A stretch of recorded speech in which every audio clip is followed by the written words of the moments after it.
Good morning, everyone. Good morning to you, Miss Charlene Pita. I am Bernalyn Cadog from BP Ed 1C. And today, we're going to discuss our topic in Module 24 about physical development of high school learners. All together with my classmates, Miss Belmonte Honey Jane and Miss Agamosa Abigail.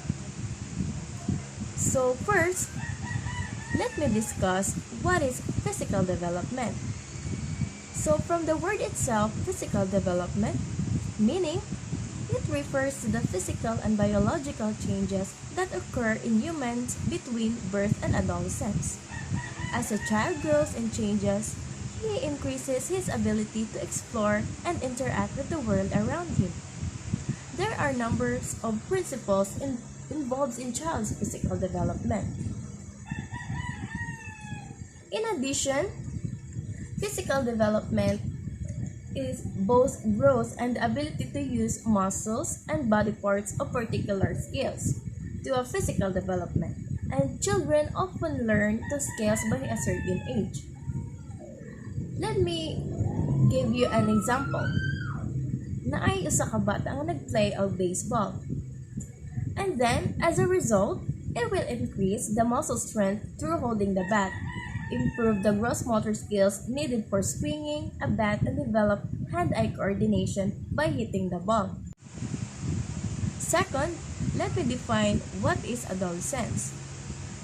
From Latin, adolescere, meaning to grow up, is a transitional stage of physical and psychological development that generally occurs during the period from puberty to legal adulthood or age of majority. Defining adolescence, the period of life when a child develops into an adult, the period from puberty to maturity, terminating legally at the age of majority. The period of time in person's life when they are developing into an adult, by Cambridge. Adolescence is a period of transition in terms of physical, cognitive, and socio-emotional changes.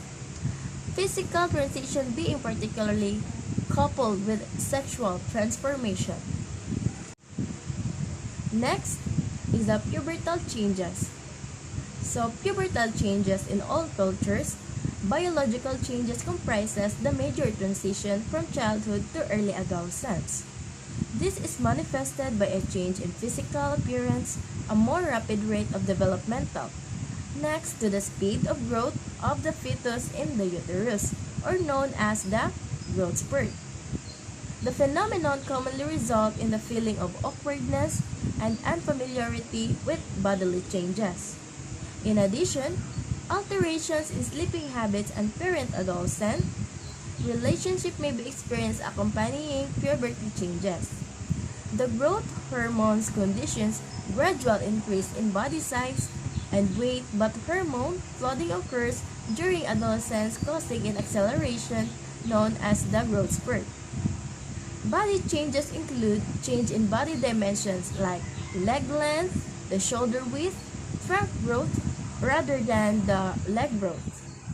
In girls, the growth spurt generally begins at age of 10, reaching its peak at the age of 11 and a half, and decreasing at the age of 13, while slow continual growth occurs for several more years. And at the age of 16, girls reach 98% of their adult height, the growth spurt. Next, let me discuss the sexual maturity. Hormones are recognized to be powerful and highly specialized chemical substances that interact with bodily cells. The human body secretes and circulates some 50 different hormones. A wide variety of these chemical substances are produced by endocrine cells, most of which are in glands. The hormones then enter the blood system to circulate throughout the body and activate target cells. Different hormones have different effects of the shape of the body. They help in body growth, in the development, metabolism, the sexual function, reproduction, and etc. The triggering by the hormones of the hypothalamus glands on hormones of the pituitary glands signal the entire process of sexual maturation. During the process, gonadotropic hormone are secreted by the anterior pituitary gonads or the ovaries in the female and the testes in the male, are then stimulated by the gonadotropic hormones, in turn stimulating their own hormones. Testosterone is secreted when the male testis is stimulated by the gonadotropic hormones. Lastly is a sexual maturity, or the first sign of puberty. The characteristic of stimulated testosterone, for example, the growth of testes, or the increase in fertilized cell number and length of the seminiferous tubules. Scrotum and penis precedes the growth of spurt in height. First pubic hair precedes by the appearance of facial hair. Ejaculation capacity. Growth spurt. Voice change, most obvious aspect of adolescence development. Hi, my name is Abigail Gamosa and I'm here to report my topic. And my topic is all about characteristic of stimulated estrogen. Second, the secular trend. Third, the adolescent sleeping habit. And lastly, the exploration. So let me start this report. The characteristic of stimulated estrogen. First is breast enlargement accompanied by the growth of the uterus and vagina. Second is appearance of pubic hair. So, what is appearance of pubic hair? Hair growth, the next sign of puberty, is pubic hair. It starts when a few light-colored, downy hairs appear at the base of the penis or vagina, and soon turns darker, curlier, and coarser in textures. The third is widening of hips. Widening of hips bones occurs as part of the female pubertal process, and estrogens, the predominant sex hormones in females. Cause of widening of the pelvis as part of sexual differentiation. Hence, females generally have wider hips, permitting childbirth. Lastly is growth spurt. A growth spurt is a time during which your baby has a more intense period of growth. The second topic is the secular trend. So, unsa man daw ng secular trend? Ang secular trend is the average age which girls and their first menstrual period in well-nourished industrial societies was 15 and 17 years. Dili kuno ni siya tinuod. However, in depressed societies, wherein this period is a bit later at about 15 to 5 years. So, ang boys daw is reach their adult high at ages 23 to 25, while sa girls at ages 19 and 20. So, sa karon daw, maximum height is reach between 18 and 20 years sa boys na, while sa girls is 13 and 14 years. The third topic is adolescent sleeping habit. So, ang teenagers are not getting enough sleep and would want more sleep. Lack of sleep is likely caused by changes in adolescents' behavioral patterns.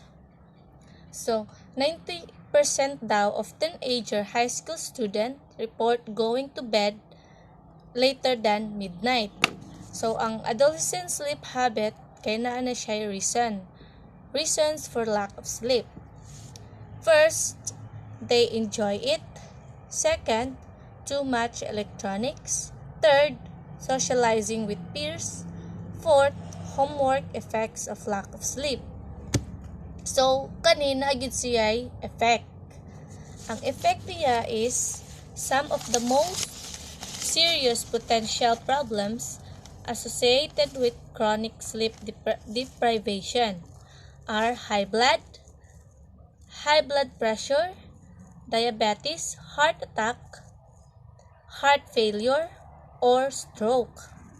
Napadi siya other potential problems include obesity and depression. So, di kita dapat magkuwang sa tuog kay daghan ni siya effect. The last topic we have is exploration.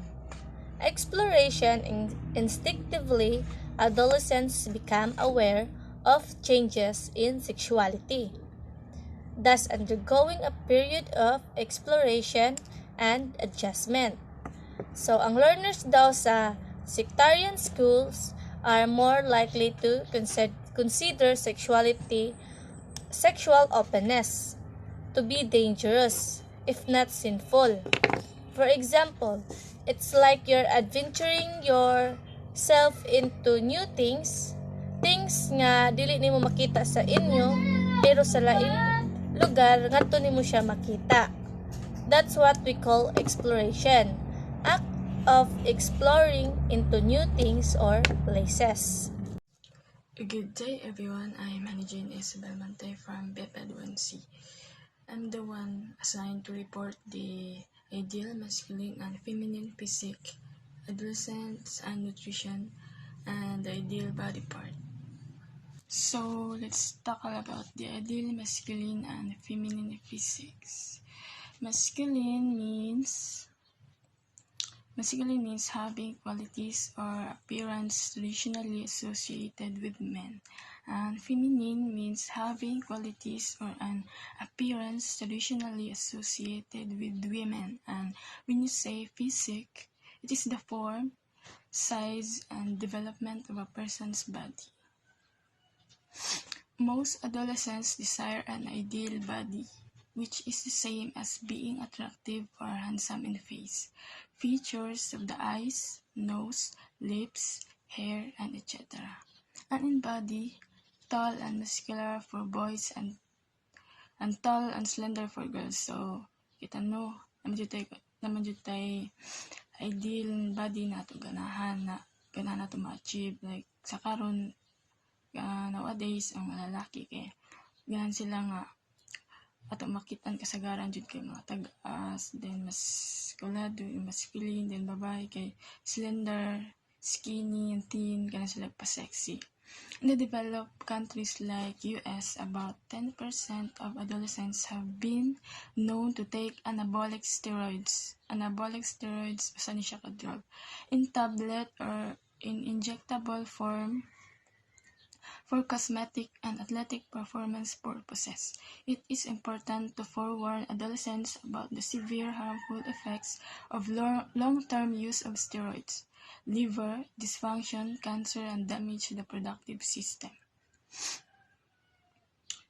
Mostly sa mga lalaki karon, in order to look good and masculine enough, they take anabolic steroid, pag-mention earlier. It is a synthetic steroid hormone that resembles testosterone in promoting the growth of muscle. Such hormones are used medicinally to treat some forms of weight loss and illegally by some athletes and others to enhance physical performance. So, in order ay na ma-achieve na itong ideal body kay naapay ka ng mo take a drug di ay, pero naasa ni siya kuan kanang side effects if kanang sobraan nimo og gamit mani nga matang naging harmful effects mani ang liver dysfunction, cancer, and damage to the reproductive system. So di ni siya para jud sa tanan nga ganahan ka mga ma-achieve ng kanang nga image or kanang nga ideal body. Dili din siya lalim, di ba? Dagan pa ka og agian na maka-harm sa imo health. Adolescence and nutrition. Necessary for adolescent years are sufficient amounts of vitamin B12, found in animal proteins, calcium, zinc, iron, riboflavin, and vitamin D. The vegetarian fad can also be disastrous, especially to adolescents who need vitamin, minerals, and protein which vegetable diets cannot provide. Vegetable intake is good, but this should be balanced with food intake to form high-quality nutrition, including eating protein sources such as milk, dairy products, and eggs. Magic diet schemes suggested by advertising and magazines to lose weight, give a radiant hair, whiten the skin, etc. should be met with caution. Why is nutrition important in adolescence? Adolescent eating habits are essential because body changes impact an individual's nutritional and dietary requirements. Adolescents are growing more self-reliant and making many of their own eating choices. And how does nutrition affect adolescent development? Makapit ko sa inyo siya. It is because adolescents gain at least 40% of their adult weight and 15% of their adult height during this time. And they require more nutrients than adults. Inadequate nutrition can cause sexual development to be delayed and linear growth to be slowed. And there are naasay consequences ang poor nutrition. Long-term implications of nutritional inadequacies and poor eating habits develop throughout adolescence include delayed sexual maturity, loss of final adult height, osteoporosis, hyperlipidemia, and obesity. What is the perfect body really looks like for men and women? What would our ideal physique look like if we could design it ourselves? How do we cultivate these aspirations, and how near do our bodies come to achieving them? Does it really matter what the ideal is? Siguro sa ang uban na labi na mga artista, di ba, maintain na ilaha ila image, ila body ila panang ganahan nga lawas na ma-achieve, di ba, in order to look good to others. Na for me, nasad ko ideal body na ko'y ganahan na ma-achieve, pero sa karon kay ako priority na ako is kanang to look good, syempre, and healthy. Siguro nakadepende na sa tao, ganahan sila nga aim pa sila og mas nindot, ganahan sila ilalawas sexy sa mga lalaki sad kay maskulado sila.